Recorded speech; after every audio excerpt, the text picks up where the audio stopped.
Hello everyone. आज हम हमारी वसंत भाग 3 की पाठ्य पुस्तक में से पाठ 3 बस की यात्रा पढ़ेंगे। तो चलो शुरू करें। हम 5 मित्रों ने तय किया कि शाम 4 बजे की बस से चलें। पन्ना से इसी कंपनी की बस सतना के लिए घंटे भर बाद मिलती है, जो जबलपुर की ट्रेन मिला देती है। सुबह घर पहुंच जाएंगे। हम में से 2 को सुबह काम पर हाजिर होना था, इसलिए वापसी का यही रास्ता अपनाना ज़रूरी था। लोगों ने सलाह दी कि समझदार आदमी शाम वाली बस में सफ़र नहीं करते। क्या रास्ते में डाकू मिलते हैं? नहीं, बस डाकिन है। बस को देखा तो श्रद्धा उमड़ पड़ी। खूब वयोवृद्ध थी, सदियों के अनुभव के निशान लिए हुए थी।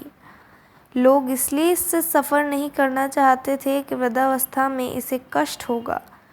यह बस पूजा के योग्य थी, उस पर सवार कैसे हुआ जा सकता है? बस कंपनी के एक हिस्सेदार भी उसी बस में जा रहे थे। हमने उनसे पूछा, यह बस चलती भी है? वह बोले, चलती क्यों नहीं है जी, अभी चलेगी। हमने कहा, वही तो हम देखना चाहते हैं, अपने आप चलती है यह? हाँ जी, और कैसे चलेगी? गज़ब हो गया, ऐसी बस अपने आप चलती है।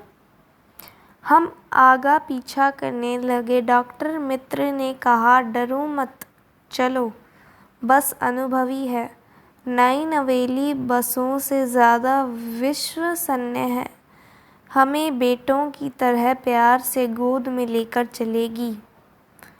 हम बैठ गए। जो छोड़ने आए थे वे इस तरह देख रहे थे जैसे अंतिम विदा दे रहे हैं। उनकी आँखें कह रही थी कि आना जाना तो लगा ही रहता है, आया है सो जाएगा राजा रंक फ़कीर। आदमी को कूच करने के लिए एक निमित्त चाहिए। इंजन सचमुच स्टार्ट हो गया, ऐसा जैसे सारी बस ही इंजन है और हम इंजन के भीतर बैठे हैं। कांच बहुत कम बचे थे, जो बचे थे उनसे हमें बचना था। हम फौरन खिड़की से दूर सरक गए। इंजन चल रहा था, हमें लग रहा था कि हमारी सीट के नीचे इंजन है। बस सचमुच चल पड़ी और हमें लगा कि यह गांधी जी के असहयोग और सविनय अवज्ञा आंदोलनों के वक्त अवश्य जवान रही होगी। उसे ट्रेनिंग मिल चुकी थी, हर हिस्सा दूसरे से असहयोग कर रहा था। पूरी बस सविनय अवज्ञा आंदोलन के दौर से गुजर रही थी। सीट का बॉडी से असहयोग चल रहा था। कभी लगता सीट बॉडी को छोड़कर आगे निकल गई है, कभी लगता कि सीट को छोड़कर बॉडी आगे भाग जा रही है। 8-10 मील चलने पर सारे भेदभाव मिट गए। यह समझ में नहीं आता था कि सीट पर हम बैठे हैं या सीट हम पर बैठी है। एकाएक बस रुक गई। मालूम हुआ कि पेट्रोल की टंकी में छेद हो गया है। ड्राइवर ने बाल्टी में पेट्रोल निकालकर उसे बगल में रखा और नली डालकर इंजन में भेजने लगा। अब मैं उम्मीद कर रहा था कि थोड़ी देर बाद बस कंपनी के हिस्सेदार इंजन को निकालकर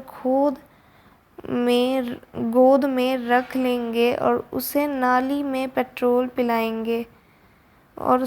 से पेट्रोल पिलाएंगे, जैसे माँ बच्चे के मुंह में दूध की शीशी लगाती है।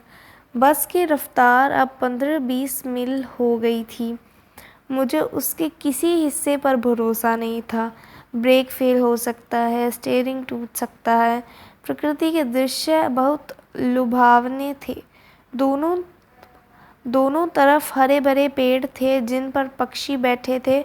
मैं हर पेड़ को अपना दुश्मन समझ रहा था। जो भी पेड़ आता, डर लगता कि इससे बस टकराएगी। वह निकल जाता तो दूसरे पेड़ का इंतज़ार करता। झील दिखती तो सोचता कि इसमें बस गोता लगा जाएगी। एकाएक फिर बस रुकी। ड्राइवर ने तरह तरह की तरकीबें की पर वह नहीं चली। सविनय अवज्ञा आंदोलन शुरू हो गया था। कंपनी के हिस्सेदार कह रहे थे, बस तो फर्स्ट क्लास है जी, यह तो इत्तेफाक की बात है। क्षीण चांदनी में वृक्षों की छाया के नीचे वह बस बैठी बड़ी दयनीय लग रही थी। लगता जैसे कोई वृद्धा थककर बैठ गई हो। हमें गलानी हो रही थी कि बेचारी पर लदकर हम चले आ रहे हैं। अगर इसका प्राणांत हो गया तो इस बेयाबीन में हमें इसकी अंत्येष्टि करनी पड़ेगी। हिस्सेदार साहब ने इंजन खोला और कुछ सुधारा। बस आगे चली। उसकी चाल और कम हो गई थी। धीरे धीरे वृद्धा की आँखों की ज्योति जाने लगी। चांदनी में रास्ता टटोल कर वह रेंग रही थी। आगे या पीछे से कोई गाड़ी आती दिखती तो वह एकदम किनारे खड़ी हो जाती और कहती, निकल जाओ बेटी। अपनी तो वह उम्र ही नहीं रही। एक पुलिया के ऊपर पहुँचते ही थे कि एक टायर फिस करके बैठ गया। वह बहुत ज़ोर से हिलकर थम गई। अगर स्पीड में होती तो उछलकर नाले में गिर जाती। मैंने उन कंपनी के हिस्सेदार की तरफ पहली बार श्रद्धाभाव से देखा। वे टायरों की हालत जानते हैं, फिर भी जान हथेली पर लेकर इसी बस में सफ़र कर रहे हैं। उत्सर्ग की ऐसी भावना दुर्लभ है। सोचा, इस आदमी के साहस और बलिदान भावना का सही उपयोग हो रहा है।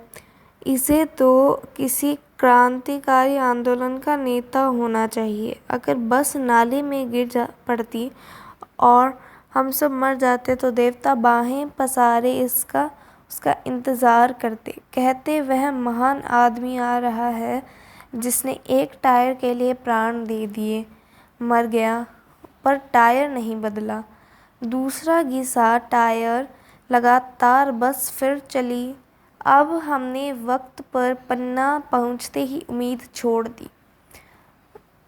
पन्ना कभी भी पहुँचने की उम्मीद छोड़ दी थी।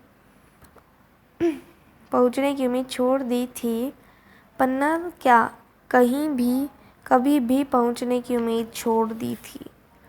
लगता था जिंदगी इसी बस में गुजारनी है और इससे सीधे उस लोक को प्रयाण कर जाना है।